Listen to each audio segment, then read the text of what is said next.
Bonsoir tout le monde. C'est Samake Idriss. Après avoir expliqué comment je suis devenu baboïste, j'ai des amis qui m'ont appelé. Qu'est-ce qui n'a pas marché que je ne sois pas alassaniste ou bédéiste. D'abord, je commence par Bédier. Disons que nous avons grandi, il n'y avait qu'un seul parti en Côte d'Ivoire, c'était le PDCI. Et Dieu merci, moi j'ai pu quitter en fin 88 pour arriver aux États-Unis. Et bon, nous on n'était pas dans la politique, c'était impossible, comme je l'ai dit. On avait peur pour notre vie, on avait peur pour tout, il n'y avait pas les réseaux sociaux. Et c'est pourquoi même je suis tellement émerveillé des jeunes qui sont venus après et ils nous ont tous surpris et sincèrement ils ont été bien. Et ils ont suivi Gbagbo, c'est les Blé Goudé, les Soro Guillaume et tous ceux que vous connaissez. Nous, on n'a pas eu cette chance-là. On est de la vieille école et on ne se plaint pas pour autant. Donc, pourquoi je ne suis pas devenu à la Sanis? Il y a un enchaînement d'événements qui ont fait que, tu vois, je crois en Dieu et je vais les raconter. Je crois que je suis obligé même de les raconter pour que les gens, pour que tout le monde puisse savoir qu'est-ce qui s'est passé en fait. Comme je l'ai dit, je suis venu aux États-Unis fin 88, 1988, exactement le 4 août 88. Bon, et puis on a pu s'intégrer rapidement, le Jossi comme on le dit en France. Et puis chaque vendredi, il y avait une mosquée, étant donné que je suis musulman. Et la mosquée n'était pas loin de chez nous. Nous, pour ceux qui connaissent New York, c'est très simple. Nous, on habitait à la 110. Il y avait un building là-bas où tous les étrangers dans le temps, à New York, les Sénégalais, les Maliens, les Guinéens, les Ivoiriens, on habitait tous ensemble. On formait une communauté homogène. Et on s'entraidait. Il y avait beaucoup de choses. On va en parler plus tard, mais pas maintenant. Donc, les vendredis, on allait dans une mosquée. Vous connaissez sûrement, comment on appelle, Malcolm X, la dernière mosquée où il a prié. Donc, c'est à la 116e. Nous, on habitait à la 110e suite, près du parc du Centre Park. On faisait face au Centre Park, le fameux Centre Park. Et, nous, donc, on allait tous à la mosquée le vendredi, comment on appelle, la 116e rue sur l'Ennex Avenue. Bon, il s'est trouvé qu'après un certain temps, il y a des amis qui demandaient ce que les gens disaient. Bon, je comprenais tout petit peu, pas beaucoup l'anglais, et je me suis j'ai volontairement offert mes services à l'imam qui était là dans le temps. Père, son ami, il a disparu maintenant. Et donc, je translatais pour mes frères ce que les gens disaient, ce qu'on attendait de nous, les trucs. Donc, je faisais la translation. Donc, la translation, chaque vendredi, je le faisais. Et je crois que mes frères, en ce moment-là, vont se rappeler. Ils ont beaucoup aimé ça. Donc, c'est dans ça nous étions. Et un jour, un vendredi, après la prière, on est descendu, bon, c'est, comment dirais-je, au troisième étage. Après la prière, on était en bas, on causait entre Ivoiriens. Et je vais vous dire aussi, pour la petite histoire, c'est les Ivoiriens, les Maliens, disons que la communauté ouest-africaine qui remplissons cette mosquée-là chaque vendredi parce qu'il n'y avait pas beaucoup de convertis américains. Ils sont une toute petite minorité. Ils n'étaient pas nombreux, nous on était très nombreux. Donc nous étions en train de causer et puis il y a un frère qui venait d'arriver 6 mois que j'ai envoyé dans mon travail, qui travaillait où je travaillais, et qui est devenu un ami. Et un gars baraclé, une véritable force de la nature, grand, gros, gaillard, en forme. Et il est venu me taper dans le dos. Et quand je me suis retourné, il dit, ah Sam, comment ça va? Bon, on a salué. Il me dit, ben, Sam, voilà ma cousine, elle vient d'arriver. Elle est venue. Et tu as entendu parler d'Alassane Ouattara? Je dis non. Je n'ai pas entendu. Il dit non, non, non, celui qui va être le premier ministre ivoirien. Je dis ah, j'ai entendu parler. Il dit ah, voilà, c'est sa secrétaire. Et puis bon, voilà, je te la présente. Et puis bon, il a passé. Il est allé, et puis il est revenu. Et puis il me regarde, il dit ben Sam, je vais te rendre en bouillie. Je dis mais pourquoi?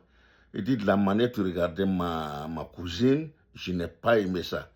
Vous les enfants là, vous là, il a commencé à me menacer. J'ai dit, mais dis donc, pourquoi tu veux... Ah non, non, non, non, elle doit repartir bientôt. C'est elle qui est la secrétaire de direction de Alassane. Donc c'est la secrétaire de direction d'Alassane. Elle est venue ici. Bon, Alassane doit déménager du Sénégal, de Dakar à Abidjan. Donc en attendant, elle est venue faire des achats. Et bon, je ne veux pas que vous la regardiez, c'est ma coûte. Bon, écoutez, j'étais abasourdi. J'ai dit, ben tiens, ça c'est une étrange manière de rencontrer, entre parenthèses, le nouveau et unique Premier ministre ivoirien. C'est ainsi que j'ai entendu parler d'Alassane et que je connais Alassane. Voilà comment je connais Alassane, avec les menaces. Bon, cela s'est passé entre 91 92, 80, je ne me rappelle plus. Mais Alassane venait d'être nommé, je crois, président d'un truc ministériel. Je n'en sais rien parce que nous, on était là, la politique ivoirienne, on était très loin. On ne pouvait pas capter des radios, il y avait pas, on ne pouvait rien savoir. Donc vraiment, je n'étais pas au courant. Et le gars m'a menacé, je vais taire son nom parce qu'il est toujours un ami à moi. Et cela s'est passé. Et ceci étant, bon, la vie a continué et moi j'ai continué à travailler. Nous faisions du gypsy. Le gypsy, c'est le taxi sauvage en fait. Bon, je vais expliquer un jour qu'est-ce que c'est qu'un gypsy, comment on est arrivé à ça, qu'est-ce qu'il y a. Bon, voilà, je vais expliquer ça un jour. Mais toujours est-il que, bon, voilà, entre-temps, je faisais mon gypsy et puis j'ai commencé à faire ce qu'on appelle du black car. Le black car, c'est les limousines qui étaient chargées ou bien que les gens louaient pour aller prendre leurs travailleurs les plus, pas les plus valeureux, mais les plus méritants. C'est-à-dire que comment le black car est venu aussi, un jour je vais l'expliquer. En fait, quand les travailleurs finissaient le boulot très tardivement, ils habitent loin, à New Jersey, Connecticut. Donc, les patrons, bon, c'était une manière aussi. Les Américains sont très intelligents. J'aurai le temps de vous expliquer un peu la psychologie américaine. Et vous allez voir comment ils sont arrivés au stade où ils sont. C'est l'intelligence, c'est tout. Donc, j'ai commencé à faire du black car. Et dans le black car, j'ai rencontré une dame que j'ai pris un jour chemin faisant, un samedi. Quand je l'ai dit, elle m'a dit, ah ben, d'où tu viens? Je dis, je viens de la Côte d'Ivoire, c'est où c'est situé? Je lui ai expliqué. Et elle m'a dit, mais c'est la première fois que je prends un Africain, parce que tous ceux qui sont là sont soit haïtiens, enfin c'est des blancs. Et il y a quelques haïtiens dedans, mais un Africain comme ça, je n'ai pas vu. Je dis, mais peut-être que ce sera la dernière fois que tu me vois. Il dit, mais pourquoi? Je dis, parce que moi, je n'aime pas travailler pour quelqu'un. Je n'ai jamais travaillé pour quelqu'un.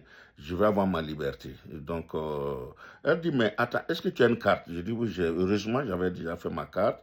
Puis j'avais fait ma petite compagnie, Sam Transportation. Sam Transport, voilà, Sam Transport. C'est comme ça, ma femme avait écrit dessus, Sam Transport avec le numéro de téléphone et tout. Bon, entre parenthèses, j'avais un numéro de téléphone dans la voiture parce que les black cars, c'est ce qui faisait son charme, c'est ce qui faisait aussi sa renommée. Il y avait des téléphones à l'intérieur. Pendant qu'il n'y avait pas de téléphone dans machin, bon, nous on avait nos téléphones dans les voitures. Bon, donc, elle a pris mon numéro de téléphone, elle a pris ma carte, et puis bon, elle est descendue, elle est partie, et puis le lendemain, je reçois un coup de fil dans ma voiture, c'est elle. Elle dit, ah, c'est monsieur Gloria, tu te rappelles, hier samedi, c'est fin dimanche, hier tu m'as pris, tu m'as amené dans tel coin, je dis, ah oui, oui, je me rappelle. Et puis bon, elle dit, j'aimerais te voir. J'ai dit, d'accord, j'ai compris, elle m'a donné rendez-vous. Je suis allé, j'ai pris elle et son mari dans leur domicile très tôt le matin, c'était le rendez-vous, et je l'ai déposé au travail.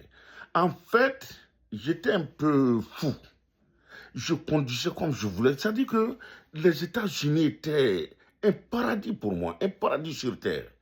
C'est-à-dire que, je ne sais pas comment vous expliquer, mais j'aimais la conduite, c'est vrai.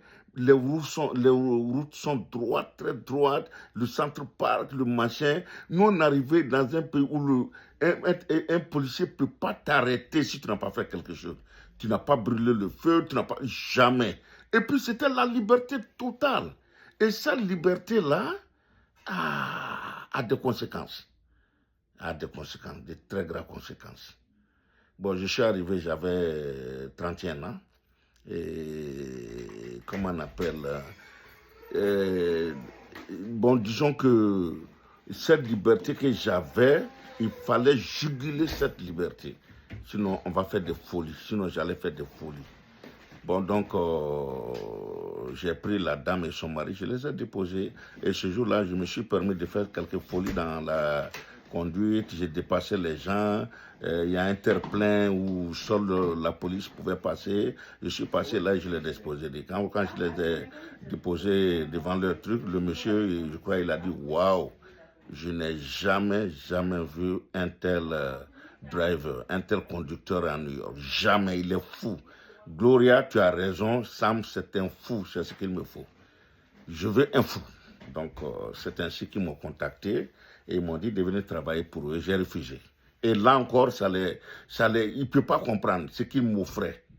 Parce qu'on m'offrait beaucoup de choses et moi, je refusais. Pourquoi? Parce que je voulais être indépendant, je voulais ma liberté, je ne voulais pas travailler pour quelqu'un, je voulais me réveiller quand je veux, travailler quand je veux, finir quand je veux.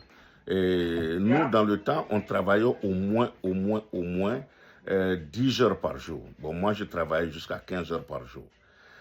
Donc, ils m'ont fait des propositions. Bon, disons que j'ai accepté après. Ma femme m'a vraiment dit, il faut accepter, tu auras une assurance. Bon, j'ai accepté aujourd'hui.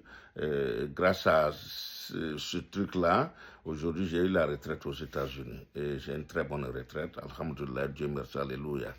Donc, c'est ainsi que j'ai commencé à travailler pour ce monsieur et sa compagnie. Alain Sigol, c'est son nom. Donc, Alain Sigol m'adorait, je les aimais. Il avait une seule fille et j'étais devenu comme son fils. Et maintenant, sa femme, bon, elle était bien avec moi, je n'avais pas de problème.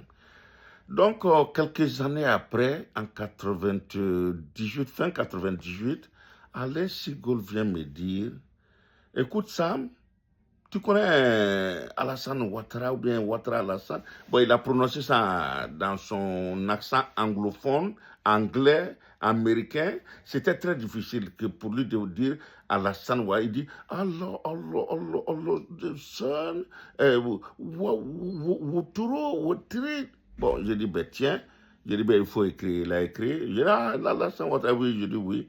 C'est l'ancien premier ministre ivoirien, je le connais très bien. Il dit, ben tiens, son staff m'a contacté. Il était à la banque machin, à la FMI, ils m'ont contacté. Et ils veulent que je fasse son image. Entre parenthèses, je ne vous l'ai pas dit, Alain Sigol est un communicant renommé. Je vais donner sur l'exemple, le premier maire noir de New York, c'est lui qui a été son communicant, Dinkins. Et bon, je rencontrais beaucoup de gens par son intermédiaire quand même. Je rentrais partout, bon voilà, les présidents, les machins. Donc Alassane, mon patron me dit, ben Alassane m'a contacté et il veut que je sois son communicant, qu'il veut se préparer pour les élections en Côte d'Ivoire dans votre pays qui auront lieu en 2000. En 2000, voilà. C'est en 2000, puis on est en 98. Voilà, en 2000. Et j'ai dit, ben, moi, ça m'a rien dit. puisque Alassane ne me disait rien. On voulait me casser la gueule à cause de lui, sans que je ne le connaisse. Donc, j'étais froid. Et mon patron m'a dit, mais ça ne te dit rien? J'ai dit, non, je ne suis pas dans nos politiques. Il dit, ben, j'aimerais qu'il te rencontre. Parce que quand il va venir, bon, voilà, je vais faire son truc et puis vous allez vous rencontrer. Ça s'est fait en 99. Donc, j'ai dit, ben, il n'y a pas de problème. Et 2 jours après, il m'a montré sa photo. Bon, c'était vraiment Alassane. Donc, voilà. J'arrête aujourd'hui pour ici. J'arrête là. Et la suite, je vais vous la faire. Voilà. Donc, j'arrête là. Ça, c'est en fin 98. Voilà. Merci bien. Et voilà. Donc, il faut que vous sachiez, parce qu'il y a des événements. Ça dit, le cheminement, vous allez voir. Il y a la main de Dieu quelque part. Merci beaucoup. Sam.